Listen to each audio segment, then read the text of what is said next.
둘째 날입니다. 선물로 주신 땅. 땅은 나라의 정체성, 법도를 준수하는 한, 그리고 하나님께 의존하고 있다라고 하는 어절들이 보이는데요. 가나안 땅에 그 품격이 있는데요. 그것은 가나안 자체는 한 나라의 정체성을 이야기해 주는데 드디어 이스라엘이 한 나라 자체를 가지게 된다는 것이 의미가 있고요. 더더욱 가나안이 품격이 있게 된 까닭은 그 가나안 땅이 하나님과의 언약 관계 속에 있는 땅이다 하는 것입니다. 성경절을 먼저 읽도록 하겠습니다. 그들을 그 땅에서 인도하여 아름답고 광대한 땅, 젖과 꿀이 흐르는 땅. 시편 24편. 땅과 거기에 충만한 것과 세계와 그 가운데 사는 자들은 다 여호와의 것이로다 라고 말씀을 하시고 계신데요. 근본적인 입장에서 땅은 한 나라의 실체가 있는 정체성을 이야기할 때 사용이 됩니다. 그리고 그 땅이 어떠한지에 따라서 백성들의 생활과 삶의 방식도 달라집니다. 노예들은 기반도 없고 정체성도 없고 그들이 일군 열매조차 다른 사람들이 다 차지했습니다. 따라서 땅을 갖는다는 것은 자유와 권리를, 그리고 특별히 선택된 백성으로서 땅을 갖는다는 것은 하나님께서 약속하신 그 땅에 거하게 하는 것, 그리고 하나님 역시 그 땅에 거하신다는 것과 강력하게 연결되어 있습니다. 가운데 부분입니다. 하나님과 이스라엘 그리고 약속의 땅 사이에는 특별한 관계가 있습니다. 이스라엘은 이 땅에 대한 어떠한 본연의 권리도 없고 오직 하나님에게서 선물로 받은 것뿐입니다. 택한 백성은 여호와와의 언약 관계를 지키며 언약의 법도를 준수하는 한 그 땅을 소유할 수 있었습니다.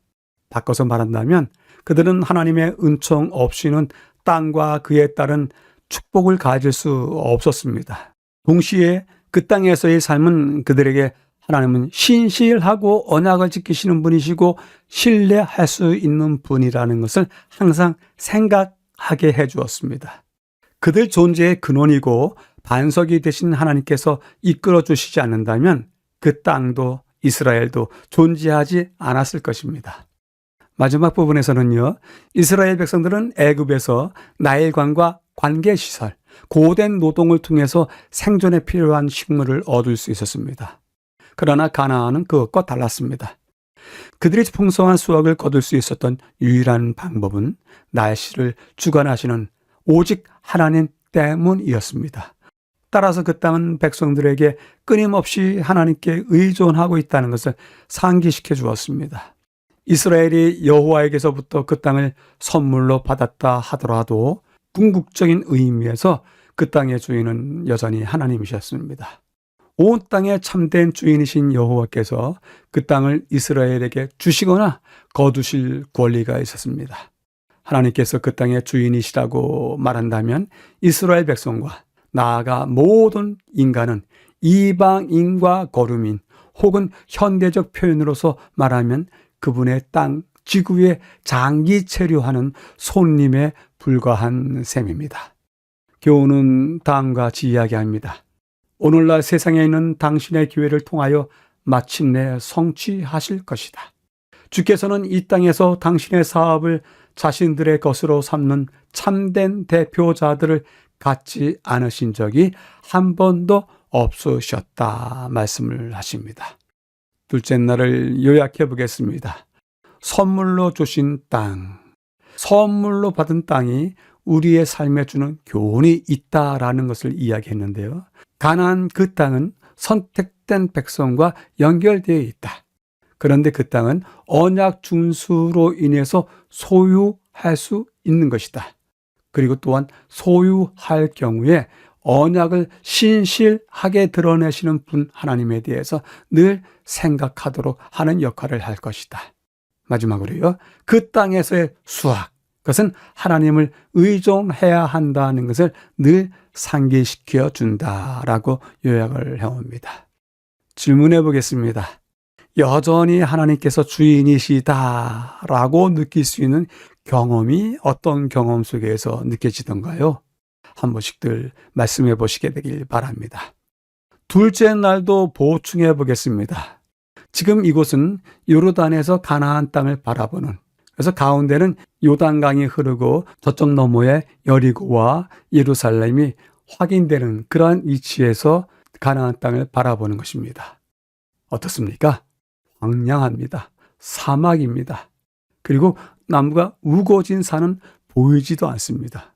그런데 이곳을 성경에서는 젖과 꿀이 흐르는 땅이라고 소개해주고 있습니다. 과연 이곳이 젖과 꿀이 흐르는 땅일까요? 젖을 이야기한다고 하면 소나 또한 양과 염소의 젖을 이야기할 텐데요.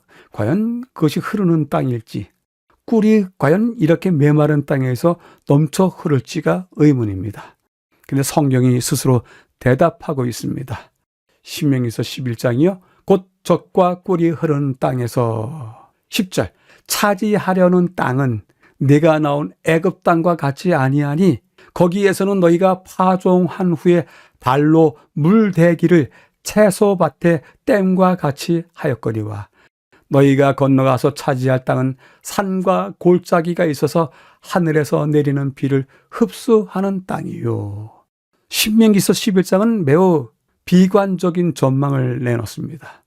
너희들이 애굽에서 살았던 땅, 그 땅에 파종한 후에 물을 댈 때는 너희들이 물꼬를 발로 툭툭 치면서 터주기만 해도 그 땅이 옥토가 되었고 큰 수확이 났지만 이 땅에서는 비가 오더라도 곧바로 공중에서 말라버릴 뿐더러 땅은 그 비를 모두 흡수하는 땅이다. 왜냐하면 석회질 땅이기 때문에 그렇다라고 이야기를 해줍니다.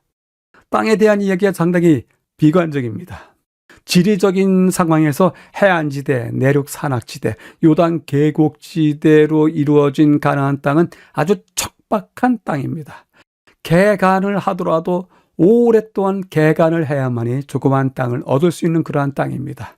산업적인 관점에서 보더라도 양봉으로 꿀을 얻을 수 있고 목축으로 우유를 얻을 수 있는 그러한 생산적인 산업이 부재합니다.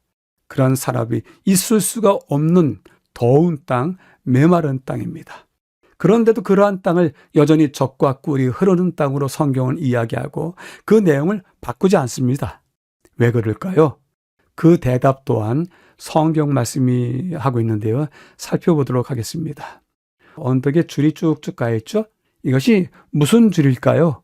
왜 이렇게 일정하지 않은 줄들이 길게 산비탈에 나 있을까요? 그 까닭은 이것입니다. 양들이, 염소들이 풀 뜯어먹기 위해서 줄들이 지나갔던 그 길의 모습이 등선에 나 있는 줄들이었습니다. 이들이 찾아가는 목축지, 그 땅은 너른 풀 많은 초장이 아닙니다. 예수님이 양 한 마리를 안고서 너른 초장에 서 있는 그러한 사진들이 많이 있지만 그런 너른 초장은 이스라엘에 없습니다. 산 등성을 타야 되고요. 그곳에서도 지금 이들이 한 군데 모여서 풀을 뜯지 못하고 길을 가면서 가장 최근에 나온 싹을 조금씩 뜯어 먹을 뿐입니다. 따라서 이들에게서 큰 젖을 얻을 수 있다고요? 거의 불가능합니다. 그럼에도 가나안은 젖과 꿀이 흐르는 땅입니다. 신명기 11장이요. 내 명령을 너희가 만일 청종하고 여호와를 사랑하여 마음을 다하고 뜻을 다하며 섬기면 너희의 땅에 이른 비, 늦은 비를 적당한 때에 내리시리니 너희가 곡식과 포도주와 기름을 얻을 것이요. 마음에 미혹하여 돌이켜 다른 신들을 섬기며 그것에게 절함으로 너희에게 진노하사 하늘을 닫아 비를 내리지 아니하여 땅이 소사를 내지 않게 하심으로 너희가 여호와께서 주신 아름다운 땅에서 속히 멸망할까 하노라.